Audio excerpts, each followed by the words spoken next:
Welcome to Between the Covers. We're the show for readers and writers and lovers of books. I'm Stephanie. I'm an author, publisher, and head penguin at Red Penguin Books. We're a publishing company that works with authors of all types and genres. So if you have a book inside of you just waiting to get out, or maybe you have papers in a drawer, we get lots of that. Lots of loose leaf that's been shoved in a drawer for a decade. But wherever you are in your author journey, just go to redpenguinbooks.com and unleash your inner author. I'm so excited that I'm joined today by two people who have managed to unleash their inner author. So please give a big round of applause to Joel Solomon and to Robert Fausch. And we have another author who will be joining us via the magic of Skype in a few minutes from far away. I mean, he could have come from Florida, but I think it's better in Florida. Thanks so much for joining us. Thanks for having us. Thanks for having us. And thanks for unleashing your inner author. You know, surveys say that 90% of the population wants to write a book. You did it. Yes. And in America, only maybe less than 1% actually succeed. In Iceland, over 30% of the population have published a book. Wow. Isn't that crazy? Yeah, That is like the most published country in the world, over 30% of the population. So I don't know how they would do a show here like this in Iceland. Right. They'd have like everybody in the whole country sits down and let's have an author talk. But they say, well, Stephen King says, if you want to be a good author, you have to be a great writer. So actually the opposite. You want to be a great writer, you have to be a great reader. So what are you reading? You have any books to recommend to us? Well, I read a lot of children's books. I say it's for research, but I actually enjoy, being a children's author. I actually enjoy reading children's books. I'm reading a book called Tristan Strong Punches a Hole in the Sky. And it's one of Rick Riordan's protege authors, and it's quite good. I'm really enjoying it. I like the way you said that he's one of Rick Riordan's protege authors. Does that mean that Rick Riordan's given up and now he just... he's made plenty of money. So I'm sure he's made plenty of money. Giving some other people a chance, I guess. And now he's letting some other people. Yeah. So, but that's kind of fun. How about adult books? Do you have anything that you'd recommend? Well, the reason I started writing was John Irving. He's always been my favorite author. In this book, after I read this book, A Prayer for Owen Meany, that it was one of the first books I've ever read that brought tears to my eyes when I was at the end of it, and I thought, I got to do this. I need to write a book like that. And I don't know if I ever do that, but it inspired me to be a writer. So he's probably my favorite author. Wow. Do you read that book every once in a while? Yeah, it's one of those ones I return to. Nice. I come back probably every 4 or 5 years, and especially if I'm feeling kind of not very inspired about writing, if I'm having in a little bit of a rut, I'll reread something I love. Not a writer with writer's imagine block. that.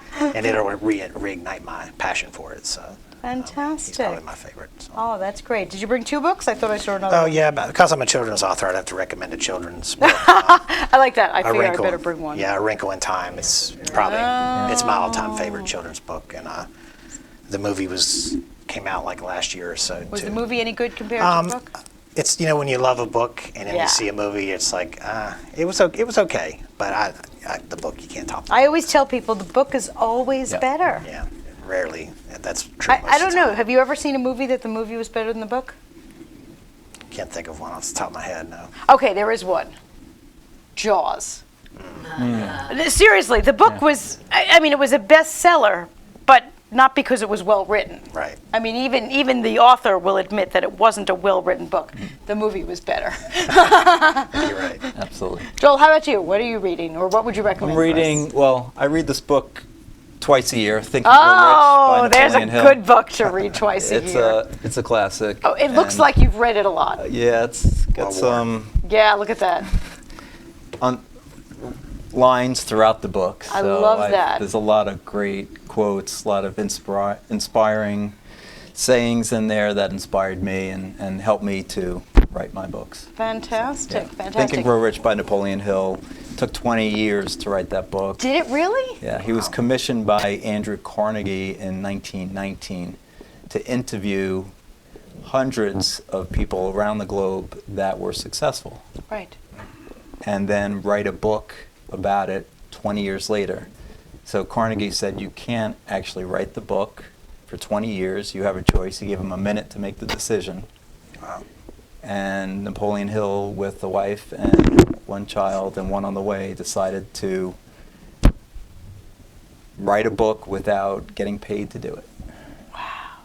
And Carnegie said, "You can pay. I'll pay you for travel, pay you for expenses, but I'm not going to pay you for this book. But you need to believe that this will make you richer than you could ever imagine." Right, and so right. he did it on faith. And in fact, rule number 1 in the 9 money rules in my book is when you believe. Absolutely, when you believe. And we have a children's author here, so we're all about believing. That's right. A children's author who writes about Santa Claus. So we're Exactly. really all about believing. You have to believe. You have to believe. I love that. Have faith in your dreams and desires. Now, do you read for pleasure too? Not that Think and Grow Rich is not a pleasurable book. I No time I for mean, that. for me, it's pleasure, but I read a lot of self-help books, like a lot of books that related to finance, and a lot of books that are related to manifesting and mindset. Fantastic. Well, that's why you have been so successful at what you do. Thank you. I love that. Well, if you've got some books at home that you've already read and maybe you don't know what to do with, we would love for you to donate them to the Book Fairies. The Book Fairies, you can find them at thebookfairies.org, or feel free to drop off books any Wednesday night when we're here filming on Long Island. We'll even give you a free glass of wine when you drop off your books. Isn't that a good reason? I have a trunk full of books already. They know that I drive over every Thursday with all the books that people bring to me here. The Book Fairies collect over 50,000 books every month to distribute here on Long Island to many of our schools that unfortunately the school budgets cannot afford libraries or books in the classroom for the students. They also send books overseas to over 50 different libraries in Africa and distribute to various adult groups where people are in need of books. They just recently broke the Guinness World Record for the longest book row. They did this like a row of books that was over 15 miles long or something, and have just distributed their 2 millionth book. So if you've got some old books, new books, whatever you have, please remember thebookfairies.org. They are just fantastic. And also, we're here on Between the Covers TV, but Between the Covers is also an online book club. If you go over to betweenthecoverstv.com, you can sign up to be on our mailing list, and not only will you learn all about our authors here and our past author guests who send us all of their events and things that are going on, but we also have things like recommended books, free digital books that we give away each week, all sorts of events that are coming up for writers and readers. So go to betweenthecoverstv.com where you can watch past episodes and get some freebies in the meantime. So you've got some homework to do. We're going to break for a commercial, maybe pour some wine, and we'll be right back. Take care. Writing a book is the adventure of a lifetime. Red Penguin Books take pride in giving our authors a publishing experience that is stress-free and celebratory all the way. Some of our authors first approach us with no more than an idea for a book that's ready to sprout. Others submit completed manuscripts. Whether you're at either end or anywhere in between, our goal is to get you published. At Red Penguin Books, we offer options and opportunities that are unique in the world of publishing, and all of them are designed to keep you, the author we so deeply respect, in the driver's seat, unlike other publishing houses. So, if you want to write a book and are looking for a publisher, we've got you covered. Red Penguin Books deal in publishing services, book development, and ghostwriting for digital, print, and audiobook. Call us at 516-448-4993 or visit our website www.redpenguinbooks.com.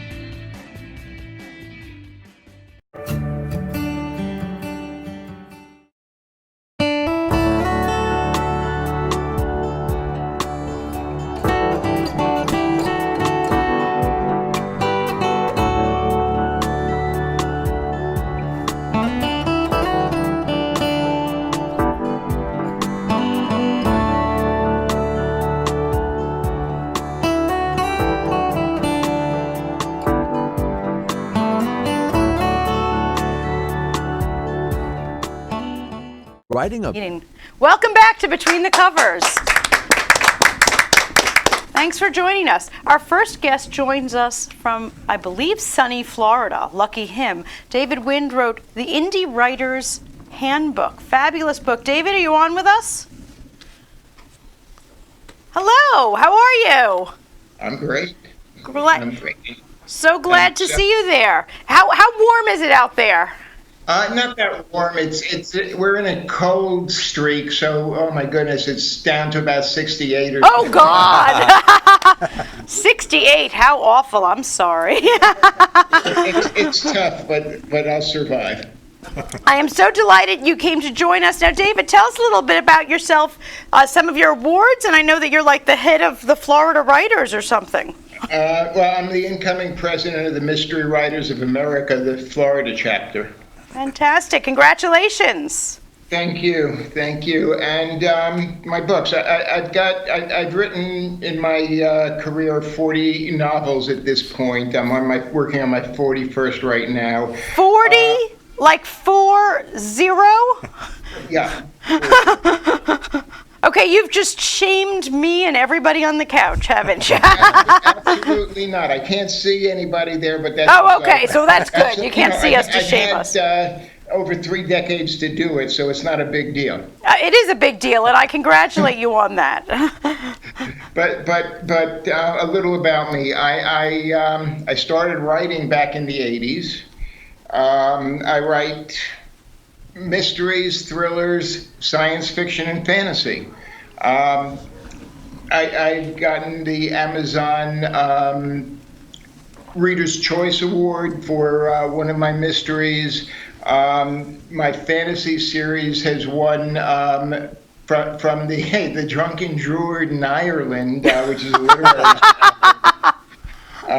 That particular book won the bronze medal, which wasn't too bad. I didn't mind that one. It's won a few other things here and there, and at this point, book 1 of that series has been downloaded, I guess, about 70,000 times or so. Wow. Well, I have 40 books to catch up on because I've only read one of yours. This fabulous book in my hand. Well, thanks. The Indie Writer's Handbook, which I know has won recently some awards. Is that true? The handbook, yeah, it was nominated and honored at what they call a Bragg Medallion honoree. It's a very special award that's given not to the writer but to the book itself. It's an independent readers group, meaning they do not work with traditionally published, rather they go for independently published novels. Fantastic. And books. This particular one I didn't even submit. They somehow just decided on it and gave me the award, which is nice. It was my second one. The first one was titled A Better Place to Be, which was based on a Long Islander, Harry Chapin's song called A Better Place to Be. Oh, nice. Do you have that book with you there? Yeah. Let's take a look. This is the A Better Place to Be. Wow. Good stuff. And the thing about the indie. Oh, one more thing. A Better Place to Be is. A lot of people did some research on this. The only book that's ever been written, the only novel that's ever been written based on a song. Really? Yeah. There's been a lot of novels written based on movies, and there's been a lot of songs based on movies, but not the other way around. Wow. David Bowie was the first person who was going to do it, and then he was going to turn one of his songs into a Broadway play, but he died before he could do that. Well, they've been waiting for you, David. Apparently. Forget David Bowie. They've been waiting for David Wind on Broadway. That's what they're waiting for. That's all. Okay, well, I'm willing whenever they contact me. You'll even come to cold New York for that, huh? The Writer's Handbook is a little different. It's designed for writers, for independent writers, writers who are going to self-publish, but to do it the proper way, to make their novel a professionally written and published novel. Right. And this grew out of the fact that I kept hearing so many things from the different writers' organizations. I'm a member of a ton of them. And they kept saying that the indie writers, what they call self-published vanity writers, did not have what it takes to publish. Now, I've been publishing independently since 2008. I published up until then through Simon & Schuster, Putnam, several different publishers. But it just really annoyed me when I heard this. But there's some validity to it, because a lot of people, when ebooks came out, they just raced out there and threw anything they could on paper. And it comes out, and it's not edited properly, it's not done properly. So it does tarnish what other indie writers who are professionals try to do. So what I've tried to do with this book, and what I've done with this book basically, is given people a guide, a handbook, to take their manuscript from the final draft through the publishing process, including the covers, including the editing, including the launch marketing, the various things, to try to help them get a foot up and not be denigrated by the title self-published. Right. Which is another reason why I call it the Indie Writer's Handbook, not the self-published writer's I like that. Yes. I think that was terrific. I love, boy, you're so current. You know, there are things in here. You've got screenshots of what people will see on KDP and Bokers and all sorts of places. And you're so current, which is wonderful, because, you know, they keep changing the rules.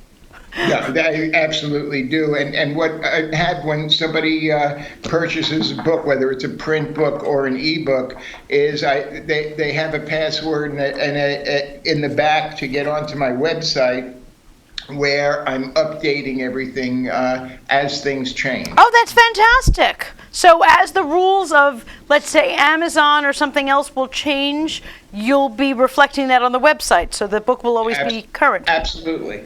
Oh, Absolutely. I had no idea. That's a fantastic plug. You know, that's a real gift for people who are using it, because even when you go to websites and you're trying to look things up, you really have to look at the dates. Or you need to look at the dates, but you also need to know what was there before, so Right. you know how the changes are going to affect your manuscript and what you're doing. Absolutely. Now, since this book has been out, have the indie writers in your circles been gobbling it up? Yeah, I'm not going to complain about the sales. Glad to hear it. Now, this is obviously a nonfiction book. All the other books you write are very much fiction. Was your writing process different for this book? No, not really, which surprised me. I was a little afraid of sitting down and trying to do a nonfiction, and then I just decided to make it a conversation between myself and the reader. Right. So what I've done is I've written it as if it's a one-on-one conversation between myself and another writer, and that's how I've explained everything out. It came out fairly easy when I was doing it that way. Fantastic, fantastic. And now, what is next on the hit parade for you? Are you in the middle of a new book or 12 other books, or what's going on? No. I only write one at a time. Okay, one at a time. When I started, I was trying to do 2 and 3 at a time, but I learned my lesson on that. Did all your characters start having affairs with each other from book to book? Was that a problem? Some of them actually did. I'm working on the 5th book of my fantasy sci-fi series. It's a combo sci-fi fantasy series dealing with our country 3,000 years from now. Oh, wow. And it's basically a post-apocalyptic world. I wrote the first one in 2014, published it in 2015 before our current president was even running. But there are a few lines in the first book that make me a psychic to a degree. So you're a little bit of a Nostradamus. Yeah, not quite, but that's okay too. And I'm on the 5th book of that particular series. It's called Tales of Nevia. And the first book was Born to Magic. What I'm working on now is the 5th book, which is about a character from their past, not our past, but from their past. That is a legend, so I'm telling the story of this legend. Fantastic. Well, David, we're going to have you back on the show so that our viewers can keep up with all this writing. You're quite prolific. Well, thank you. Anytime. Just let me know. I'm more than happy to be there. And please do me a favor and keep us abreast of your successes so that we can push it out on our social media pages and website. Yes, ma'am. I will do my best. Well, thank you so much for joining us. And remind our viewers where they can find you and all of your books. Okay, well, they can find me at davidwynn.com, www or not, doesn't matter. And they can find me on Amazon, at Apple, Barnes & Noble, or they can order a book directly from their bookstore. Almost all my novels are still in print in one way or another. Fantastic. David, thank you so much for sharing your books with us and your story. And boy, have you inspired some of us who are not quite up to 40 novels yet. Thank you, Stephanie. It's been a pleasure. It's been a pleasure. Nice meeting you. And we'll take a break and we'll be right back after this. Take care.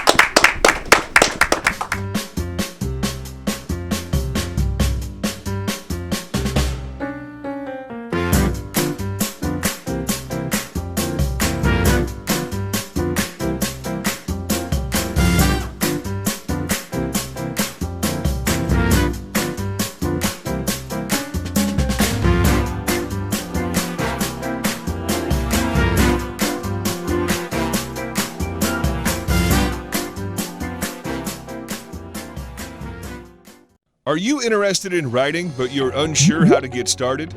Or perhaps you're already an author, but want to hone your skills and receive supportive yet constructive feedback? Welcome to WebWritersRetreat.com. Developed to help once and future authors like you to gain from positive and supportive criticism of your submissions from other writers and our professional staff, push forward through personal timetables and writing exercise sessions. Sharpen your skills through group coaching and Q&A sessions with literary experts. Receive practical resources such as templates, downloads, links, online courses, and free ebooks. Benefit from book reviews and opportunities to join a beta team to enrich yourself as well as other authors. Save with special discounts for publishing services and online courses, social media, and email marketing, and a whole lot more. Visit WebWritersRetreat.com and turn your writing dreams into reality. Do you have a book, either in your head or on your desk, just waiting to get out to anxious readers? Hi, I'm Stephanie Larkin, author, book developer, and head penguin at Red Penguin Books. We're a publishing company specializing in books of all genres and publishing in all formats, including digital, audible, and print books. From business books to romance, memoirs to mysteries, our authors have complete control over their books from start to print. We'll help get your book to booksellers all around. Major booksellers such as Amazon, Apple, Kobo, Walmart, even libraries and bookstores around the world. We believe in our authors. So call or email today to get your free publisher's packet to get started. Just visit us at redpenguinbooks.com and get your book out there and into the hands of your readers. At Red Penguin Books, you call all the shots. So call us today and turn your dreams into a reality. Welcome back to Between the Covers. Thanks for joining us. Going in a completely different direction than our last author, our next author, Robert Fausch, is the author of Christmas Carol and the Defender of Klaus, and his newest book, which was released, about 72 hours ago, Christmas Carol and the Shimmering Elf. I'm just in love with these book covers, and thank you so much for joining us. Thanks for having me. I appreciate it. Oh, so excited to have you. What made you start writing Christmas Carol books? Are you really into those Hallmark movies? No, not into those. But my family was Christmas crazy, my mom in particular, so I've always just loved Christmas, and the magic of it. And my son, my son's 16 now, but I started writing children's books when he was about 8. Oh, I So- love that. So when I thought of a Christmas story, it just seemed appropriate. Now, I can hear from the accent that you are not born and bred on Long Island. No, I'm a West Virginian. So I grew up in West Virginia. Did you have a Christmas tree farm and everything? No, but we could go out in our backyard and cut one down if we wanted to. Oh my gosh. I mean, I love Christmas. Yeah. I absolutely love the magic of Christmas. And the 16-year-old still loves it, by the way. you Yes. know. Yes, He he's just already, monetizes it at he this point. he still makes his list. Oh, absolutely. I mean, Everything's more expensive now than it was when he was 8. absolutely. Well, everything is more expensive than when he was 8. Now, these are middle grade books. Yes. What made you decide to write for middle grade? Again, was it because your son was 8 at the time? I started writing children's books. I wish I'd started sooner because I feel like now that's what I'm supposed to be doing. But when he was 8, I was reading to him, which I did every night, and I don't do that anymore because he probably wouldn't appreciate that at 16. I would love But- to see that happen, by the way. That would be a great video outtake for this show. But it just popped into my head as I was reading, I should try to write him a story. And then I asked him, Tyler, would you like me to write you a story? And he got really excited about it. And then I got excited about it. And then the first story I came up with was a Bigfoot story. Because when I was a kid, I was fascinated with Bigfoot. And, living in a rural area where you're more likely to see. Did you ever see Bigfoot? No, I think I heard him once or twice. But I was, you're down in the woods by yourself and your imagination kind of goes Oh, wild. I And can well imagine. So I kind of tapped into that for the story, and I set it in my hometown. And it was basically written for Tyler. And I went the independent route with that one. Okay. And then like a year later, really within the year after this one came out, just the phrase Christmas Carol popped into my head, and a little girl with red hair just popped into my head. And it kind of took off from there. The kid, she was obsessed with Christmas. All the kids, her name's Carol, obviously. All the kids tease her and call her Christmas Carol, but it turns out she has powers, and she helps protect Santa from any harm that might come his way. So she ends up being a defender of Claus, and the story just took off I from love there. that. Yes, the Defender of Claus. That's Yeah. a fabulous, fabulous read. And what happens in A Christmas Carol and the Shimmering Elf? Well, this is a time travel story, which I've always loved time travel stories, where the bad guy, and I won't give away too much, goes back in time and basically keeps the Defenders of Claus from being formed. They're formed back like in the mid-1800s. So then Carol has to go back in time to try to fix what he's done and to battle him and defeat him and all that stuff. So Wow. It's like Yes. Outlander meets Game of Thrones. yeah. Terminator maybe. Oh, yeah, Terminator. Children's style. Yeah. Children's style Terminator. Yeah, so I've always loved time travel stories, so it was a lot, and it was fun to send her back into a pre-Civil War time period. And I did some research about what it would have been like, and like her reactions to walking down a street that didn't have no electricity and all that sort of things you wouldn't think of necessarily as a 12-year-old girl wouldn't occur to you, and it was a lot of fun to toy around with it, play around with those things. Now, as your son got older, you didn't switch into young adult. You stuck with your... I've written some young adult. Oh, have you? I've- Okay. Yeah, yet to be published. I just finished a story based loosely on the opioid crisis, which has really hit my home state Oh. hard.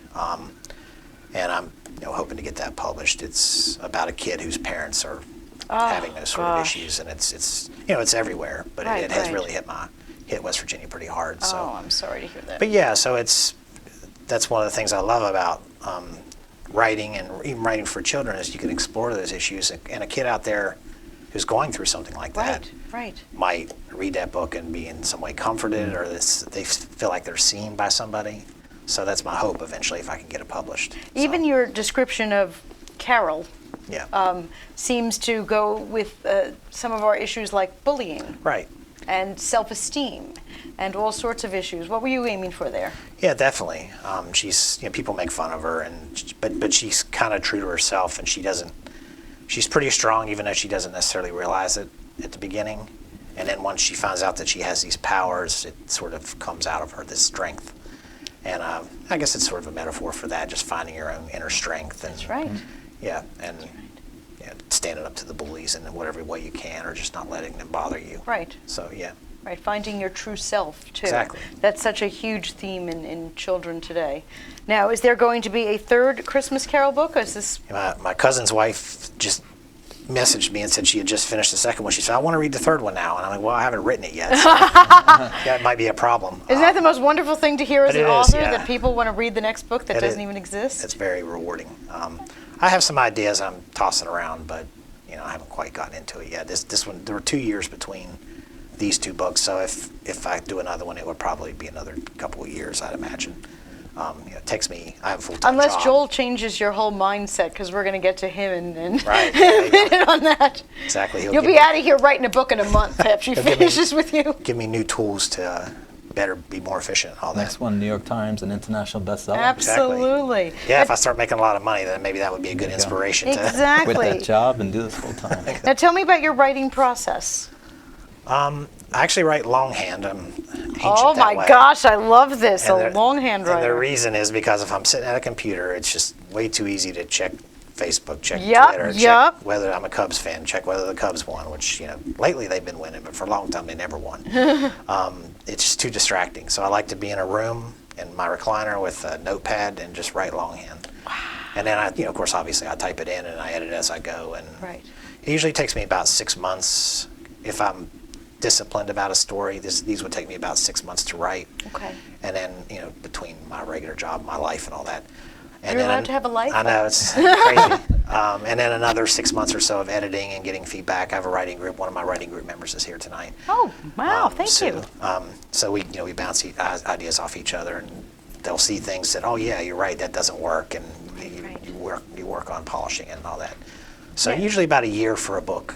Now, do you outline your entire book before you start, or do you just kind of finding out where it goes as it goes? Yeah, I'm a little bit of a pantser, but also an outliner. I'm a little bit of a mix. I do sort of I usually know how they're going to end. I do that.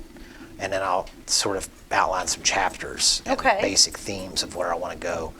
But I don't do a lot of that. I kind of like just the writing and where it takes me, because you can be surprised. I was going to ask you if you've Yeah, ever been surprised. sometime Did I am. Carol ever do anything that you said, Carol, what are you doing there? Well, I don't want to give away too much, but when I did, there's an elf connection for Carol that I hadn't thought of when I thought of the initial book. Wow. And then as I wrote, I'm like, oh, that would be cool. It just sort of popped up organically. And so I think if you outline too much, maybe you hamper that a little bit. I like to leave that open and really let your mind do some imaginative, creative things. I love that. So, yeah.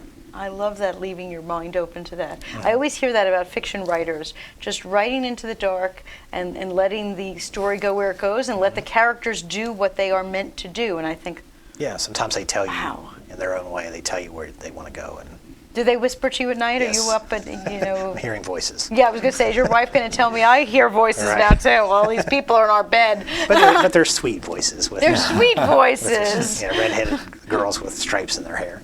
Now, are you going to hit another holiday after the whole Christmas series? Are we going to have a Halloween series? Or No, I think Christmas was probably it. I did a school visit once, and a Jewish kid asked me whether I would write a Hanukkah story. A Hanukkah series? I said, I don't think I'm qualified for that. But that's very sweet of you to ask. So I think I'll stick to Christmas because I know that a little bit better. there is research. But I don't think I'm the right person to write Now, that story. did any of these books ever involve going? Did you ever go to Christmas Town? Or there's a couple of places in America that have, Santa.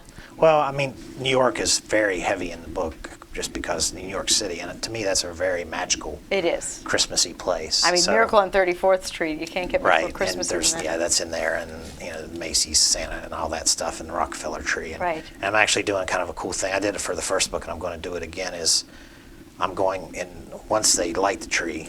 My wife and son and I are going to go in and visit each spot that's in the book. And Oh, give, that's great. And give away a book to a kid on the street. That we Oh, just I find. love that. Yeah, it's a lot of fun. What night are you going? Everyone's going to want to Yeah, go I think out it's- there. I think tentatively it's December 8th, whatever that Sunday December is. 8th, if you're in front of the tree, you might get a book. Right, Or the and windows. Do it on social on media. Fifth Avenue.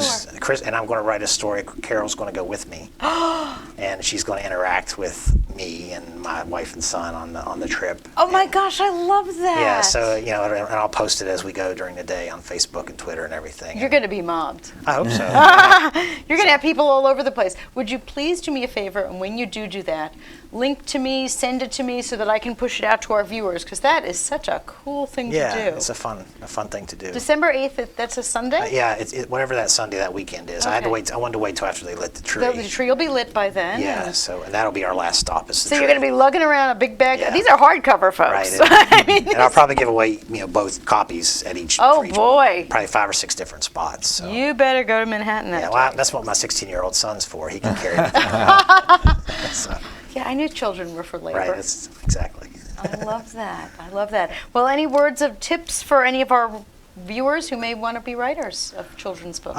Well, I do hear sometimes people talking about writer's block, and I do think it exists, but I don't let myself believe that it exists in my mind. Joel is right there with you. Right. I think you sort of can talk yourself into writer's block. Yeah. And I just keep writing. Sometimes I know it's terrible. What I'm writing is terrible. But the good thing is once it's on the page, then you have something you can work with. And you can really shape it into the story that you dreamed it would be. I love that. So yeah, that would be my recommendation, to just write it and not let yourself be stopped by the doubts and all that, whatever causes writer's block. Sounds fabulous. Well, I want some autographs so that when the Hallmark station picks all of these things up, I've got the valuable stuff here. We're going to take a quick commercial break, and I'm going to get a quick autograph. We'll be right back. Yeah, because you're going to get picked up. I can.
Welcome back to Between the Covers. Well, I am so thrilled that we have such different authors tonight. Our third author for the evening, Joel Solomon, wrote The 9 Money Rules Millionaires Use. Well, we all want a copy of this book. Joel also brought with him Mindful Money Management, because he's just so prolific. I love that. Welcome, Joel Solomon. Thank you, Stephanie, for having me. It's great to be here. Thank you for joining us. This is fabulous. And I love the picture. Is that you on the cover? That is me in Machu Picchu. Ah. At the Huayno Picchu hike overlooking Machu Picchu. My gosh, So that's fantastic. took a little risk and Yeah, you're right near the edge. I see you there near on the edge. Wow. And yep, it was a fun picture. Yeah, I bet it was a fun picture. You were like, hurry up and take the picture before I fall off the edge. It's actually a funny story. Andy Dooley, who wrote the foreword for the book, and I was on a Tut Wow tour by Mike Dooley, who wrote a testimonial for the book, and Andy, I asked Andy to take the picture, and he said, Joel, turn around. And I'm like, why am I going to turn around? And he said, Joel, just turn around and put your arms up. Power pose. Nice. And That there we became go. the cover of the book. Fantastic. It works. It looks fantastic.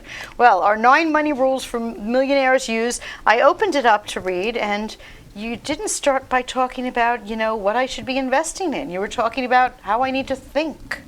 Tell us a little bit about Absolutely. It's the subtitle is Only the that. Unconventional I love Ones. that. Well, that kept me reading. I thought it was going to have to do with stealing at some point. But So I believe that mindset is critical to becoming a millionaire. And so the first 6 rules are really about mindset. And if you have the proper mindset, you can do anything in life. And so just like writing a book, you might have some doubts. Hashtag doubt the doubt. Yep. Why have doubt in your dreams? Have faith in your dreams and desires. So doubt the doubt that you might have. I like that. Well, just like you said that you believe that it's mindset that is the doorway to financial prosperity. I think mindset is the doorway to happiness and self-fulfillment. Absolutely. I mean, it's really so much about mindset. I was teasing you there about mindset, but it's critical. I was loving it as I was reading. It wasn't about money. It was about mindset. Right. And rule number 3 is be happy and become financially free. So happiness is critical, right? People think, oh, money can buy me happiness. But in fact, happiness can buy you money. So I go through good. some happy habits. Think about what things can create happiness in your life. Because if you can create happiness now, by law of attraction, more and more things will come into your life to be happy about. Well, law of attraction is a huge proponent in this book. Can you tell us a Yes. little bit about that? Because I'm a huge fan. So law of attraction, what it says is whatever you put out, you get, right? So if you're putting out a high vibe of I am ecstatic and joyous and happy, more and more things will come into your life for that. If you're grateful all day, every day, if you're happy all day, every day, then you're living the life of your dreams, and you will get more and more things to be grateful for, more and more things to be happy about. On the other side, if you're complaining all day, every day, guess what's going to happen? More and more things will come into your life to complain about. It's very, very true. I mean, just like the statement that you become like the 5 people you spend the most time with. You know, Yes, you want to improve absolutely. yourself, spend your time with better people. And also, Attraction. in terms of money, what you'll find is your compensation, whatever that is, salary, Right. and I coach people on prosperity, so your total compensation is the average of the 5 people you spend the most time with. So think about that. Interesting. Oh, I like that. Who are you spending the most time with? Because your compensation will go towards that level or to that level. Okay, so if you want to raise your income level and you realize that you're spending time with people who are under-earners, I will say, that you're really fighting against the tide, you need to make friends or spend time with people who are achievers in a financial sense. Well, as a hedge fund manager, which I was doing before I became a prosperity coach, I was interacting with CEOs and CFOs of insurance companies that I was invested in. Right. And you could imagine how much money they were making. I love the word prosperity coach. Of all the coaches that I've ever met before, prosperity coach has such a nice ring to it. And it's great because what I say is prosperity is a mindset, right? And so I'm teaching my clients about mindset, how to shift their beliefs, limiting beliefs around money to empowering beliefs, how to use your intuition, which is rule number 2 to make money, and how to use visualizing to make money. So visualize your dreams and desires. I have a whole process in the book about how to visualize what you want to happen in your life. So, and then of course I do teach the basics of investing, what's a stock, what's a bond. In the book, as you saw, I have my 5-step stock screen, and Right. rule number 8 is DIY investing. So I believe that we're all being taught a lie, that financial institutions want you to give them your money so they manage it, not you. And all you need is a 4th grade education to add, subtract, multiply, and divide. With my 5-step stock screen, you can invest in stocks. And I have a 7-step stock real estate screen to invest in real estate as well. Did you hear that? All those people who are afraid of math, it's only 4th grade math that you have to All be it able to is. do that. 4th grade. We can all do 4th grade math. And then you can be one of those millionaires at Machu Picchu on the cover of the book. I love that. Exactly. Now, I know that there's no set time. But for all those type A people out there who want to know, if I change my mindset and get rid of my limiting beliefs, how soon will I be a millionaire? Now, I know that there's no way of saying that, but as somebody who does coach people, you obviously do see progress Absolutely. in people.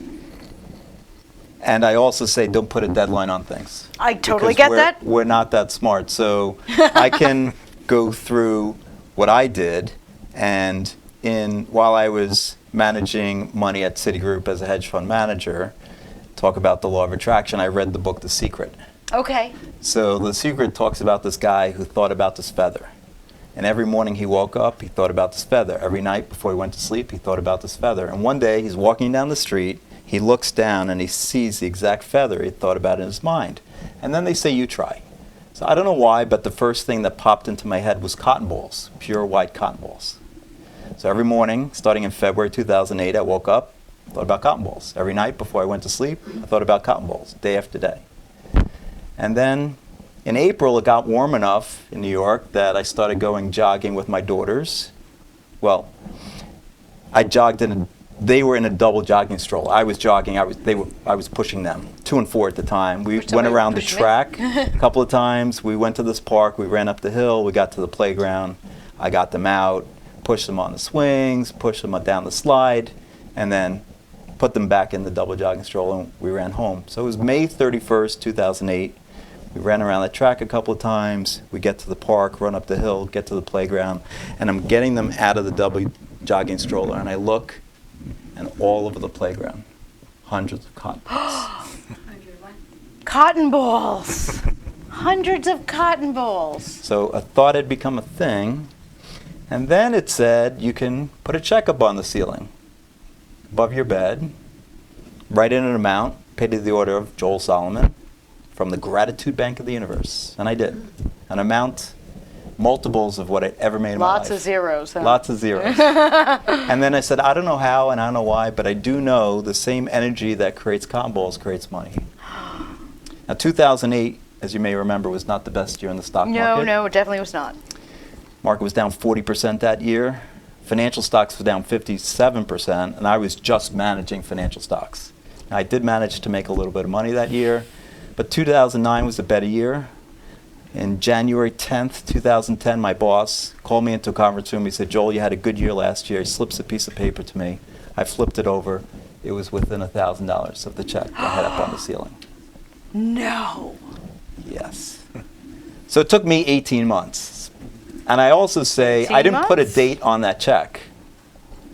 Right? If I had put December 31st, 2008, I would have started getting stressed, right? And sometime in December, oh my God, it's not happening, it's not happening. That would have occurred. I would have been scared or fearful. I might have even given up. I don't think you give up. So don't put a deadline on things. We're not that smart. So just put it out there. And if your dream is $10 million, wouldn't you be ecstatic if it happened in 3 years or 4 years or 5 years? It doesn't have to be 6 months. No, you're right. Right. I don't need it right this right, minute. Exactly. So don't put a deadline on the check. Don't put a deadline on things. Just put it out there into the universe. And if you visualize and you believe, I say if you have massive desire, burning desire for something, and your belief level, I'm a math guy, so 1 to 10, if 10 is an absolute knowing, massive faith, and 1 is massive doubt, if you're a 10 on your belief and a 10 on your burning desire, then that's expectation, and it will come. Wow.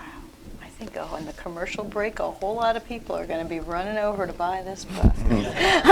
That's what I'm thinking is going to happen. You are very inspiring. Thank you. It's fabulous to hear that it really does work. You know, one of those things as I said to you, you know, I totally believe in law of attraction, manifestation, but to actually hear about the cotton balls, I'm going to go home and I'm going to think, what am I going to think about? What am I going to think about?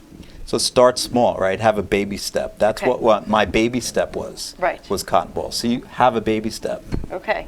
And then once you convince yourself, like, okay, wow, this does happen, your belief level soars. Well, I think you've convinced me. I think you've totally convinced me. All right, we're going to take a commercial break, and you can think of what your thing is going to be.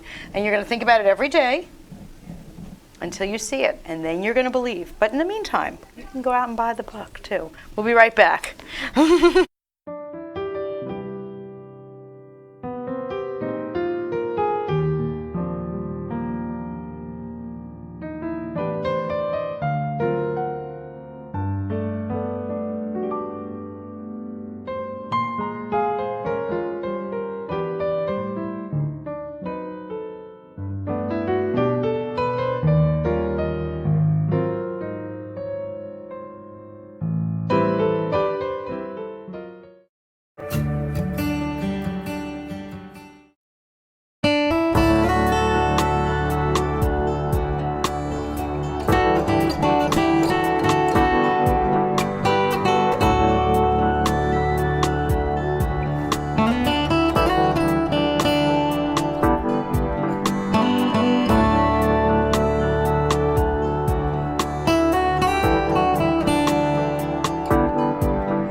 Welcome back to Between the Covers. Well, you know, Joel started with cotton balls, but our author Robert is going to start with a theme park. That's what he decided. He's going to visualize the Christmas Carol theme park. I love that. I can see it there. I was thinking Pennsylvania, but I know you're from West Virginia. I'm sure it'll fit there. Help out my Pennsylvania seems to have a lot of need for a Christmas Carol theme You park. need winter. You have to have some winter. So Yes, well, we definitely need someplace that's wintry. can't be Florida. Yeah, so David Wind, our other author, is not going to help with he's out this. of luck. Yeah, you know, although I always think it must be kind of terrible to live someplace that, what do? Put the Christmas lights on a palm tree? I don't know. It's a little weird to me. Did you say that chapter 4 was about? It's all about visualization. I go through the specific 6 steps to visualize because there's specific steps. One of the most important ones is to feel the feeling as if you already have it. So Wayne Dyer said, make your future dream a present reality by assuming the feeling of the wish fulfilled in his New York Times bestseller, Wishes Fulfilled. So feeling is really important. So imagine you have all that money. How excited would you be? Feel it now. Imagine you're on the ride at the theme Right. park. How excited would you be? On a reindeer. On a reindeer, yes, with the shimmering elf. They're going to be walking around for the photo ops. Yeah. If you imagine it, if you think it, you know, because what is that? A belief becomes a thought becomes a plan, becomes a reality, something. Yeah. Somehow those thoughts Become things. Things. Thoughts become things. So until the theme park is all ready, tell our viewers where we can find you and what you're going to be up to. Well, I know on December 8th what you're going to be Right. up to, and I'm loving that. Yeah, my website is robertfouch.com. Oh, that's easy. Yeah, pretty easy. And the books can be purchased through Amazon, any of the big booksellers. The first one was in Barnes & Noble. I'm not sure if this one will be, but they're out there. You can find them pretty easily. So, Yeah. Thank goodness for that. yeah. You So I'm know. excited about it. And on December 8th, you can find him under the tree, and if I'm remembering the book correctly, along Fifth Avenue, and where else is your path? Macy's, Macy's? There's a Central Park stop probably. Right. Down in the Village, there's a spot that appears in the book. We'll probably go down there. Okay. Down in the subway, there's a scene in the subway. It's So. kind of like watching the New York Marathon. He's going to have a map online of where they're all going, and you're all going to wear Santa hats and everything. I'll wear my reindeer antlers. Reindeer antlers. Okay. Well, this way we can find you. Yes. Absolutely. And Joel, where can we find you? At www.salamour, that's SALAURMOR.com.